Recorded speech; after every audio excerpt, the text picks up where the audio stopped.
विद्यार्थी मित्रांनो, आपल्या शॉर्ट स्टडी मास्टर या यूट्यूब चॅनलवर मी प्राध्यापक गणेश कसंबे आपलं हार्दिक स्वागत करतो। विद्यार्थी मित्रांनो, सर्वात मोठा भाग म्हणजेच अलंकार आणि अलंकार आपल्याला अभ्यासाला साधारणतः चार प्रकार अलंकाराचे आहेत। आणि अलंकार शब्दाला म्हणजेच ज्याप्रमाणे एखाद्या स्त्रीला सौंदर्य अलंकाराने शोभत दिसते, अगदी त्याच प्रकारे कवींनी सुद्धा शब्दाला वाक्याला जे अलंकार विविध प्रकारचे वापर करून ती वाक्यरचना फुलवण्याचा प्रयत्न करतात। साधारणतः 4 प्रमुख 12वीला ही अलंकार आहेत। अनन्वय आणि अनन्वय म्हणजेच अर्थच एक लक्षात ठेवायचा, अन्य कोणीही नाही, सर्वोच्च ग्रेटेस्ट।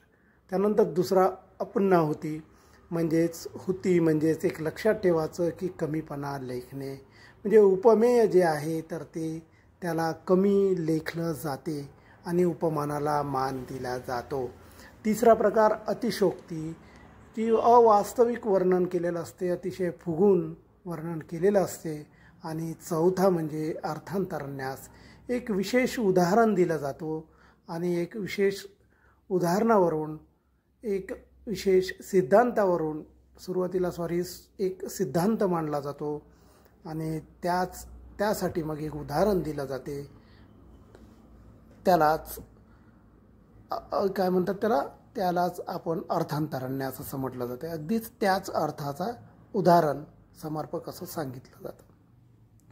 तर त्यानंतर आपण म्हणजेच एक उपमेय पाहू मित्रांनो, की व्याकरणाच्या दृष्टिकोनातून उपमेयाची व्याख्या केली जाते।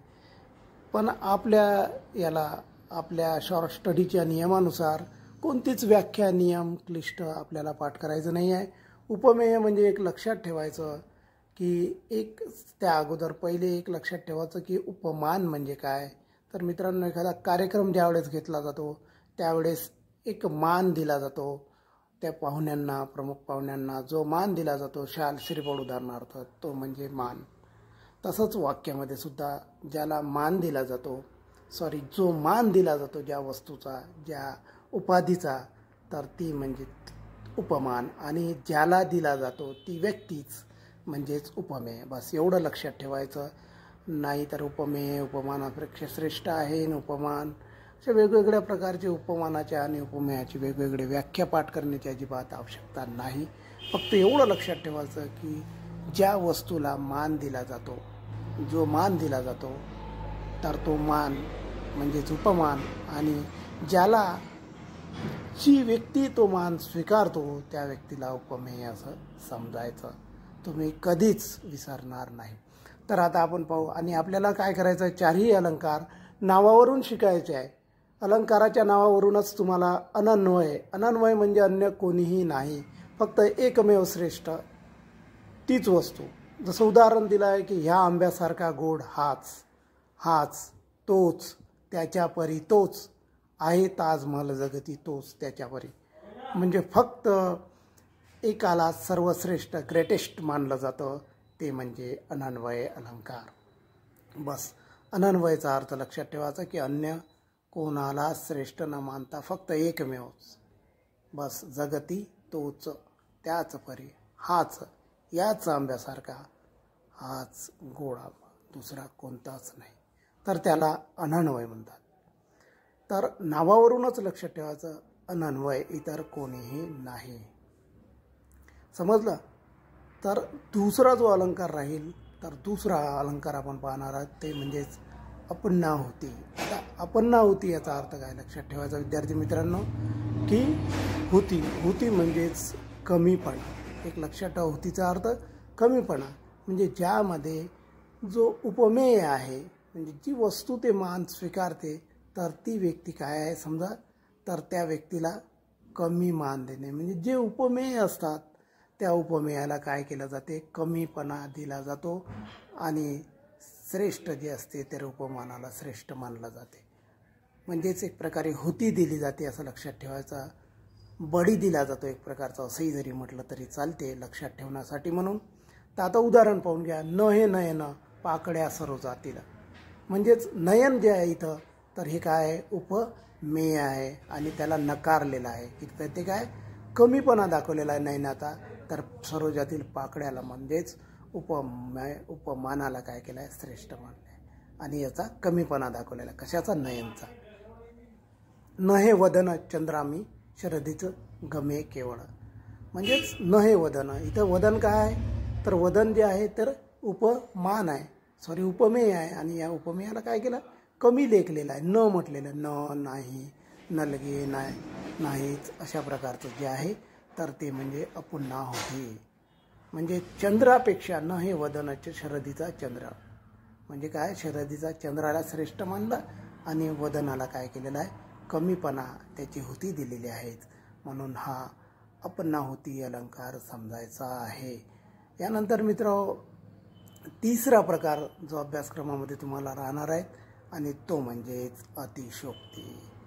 आता तुम्हाला अपुन्नाहुती पूर्णच समजलेला असेल, आहे का नाही. म्हणजे जसं न हे वदन, म्हणजेच वदनाला काय केलं, कमीपणा लेखलं, वदनाचीच म्हणजे उपमेयाची हुती दिली. आता तिसरं अतिशयोक्ती, अवास्तव वर्णन केले, म्हणजे वास्तव दुनियेपेक्षा कवीनं केलेलं वर्णन. जो अंबरी उपडता खुर लागल, म्हणजेच घोड्याचे खूर जे आहे चंद्राला लागल्यामुळे चंद्राला डाग पडला. अवास्तविक, अमृताहुनी गोड तुझे नामदेवा, सौम्य अतिशयोक्ती, म्हणजे अमृतापेक्षाही देवाचं नाव काय आहे म्हणते, श्रेष्ठ आहे. खरंच असं असू शकते का, म्हणजे अतिशयोक्ती कल्पना. अर्थांतरन्यास, विशेष उदाहरण, विशेष उदाहरणापेक्षा काय म्हणू आपण त्याला, विशेष सिद्धांतावरून, एक सिद्धांतावरून काय करायचं आहे, तर एक सत्यवचन तयार होणे किंवा सिद्धांतावरून काय करणे, उदाहरण देणे, त्याला समर्पक अर्थाचे उदाहरण देणे, समर्पक अर्थाचा दुसरा उदाहरण तिथे मांडणे. होई जरी सज्जन, होई जरी सज्जन सतत दृष्ट संगत, सज्जनाला दृष्टाची जरी संगत झाली म्हणते, म्हणजे सज्जनाचं काय दिलं, उदाहरण दिलेलं आहे. उदाहरण म्हटल्यापेक्षा एक सिद्धांत मांडलेला आहे सज्जनाचा, तर त्यासाठी एक उदाहरण दिलेलं आहे की कोणतं दिलं, की असोनिया सर्प, असोनिया, अमोनिया नाही येते, असोनिया सर्प सदा शिरीशी, जरी त्या चंदनाच्या झाडाशी साप जो आहे तो सतत असतो म्हणते, पण तरी मात्र तो जहरी बनत नाही, तर त्याचा सुगंधच असतो. म्हणजे सज्जनाच्या विशेष उदाहरणासाठी काय केलेलं आहे, चंदनाच्या झाडाचं एक उदाहरण साधं दिलेलं आहे, म्हणजे साध्या उदाहरण मांडलेलं आहे विशेष अर्थासाठी. अशाच प्रकारचे सत्यवचन, सिद्धांत, वाक्प्रचार, सुविचार असे वाक्यरचना जर तुम्हाला कवीच्या शब्दामध्ये जर दिसत असेल तर तो आहे अर्थांतरन्यास. तर लक्षात आलं विद्यार्थी मित्रांनो, नावावरूनच काय केलेलं आहे आपण, चारही प्रकारचे आपण काय म्हणू त्याला अलंकार शिकलेलो आहेत. या पुढील अलंकार पुढील भागामध्ये.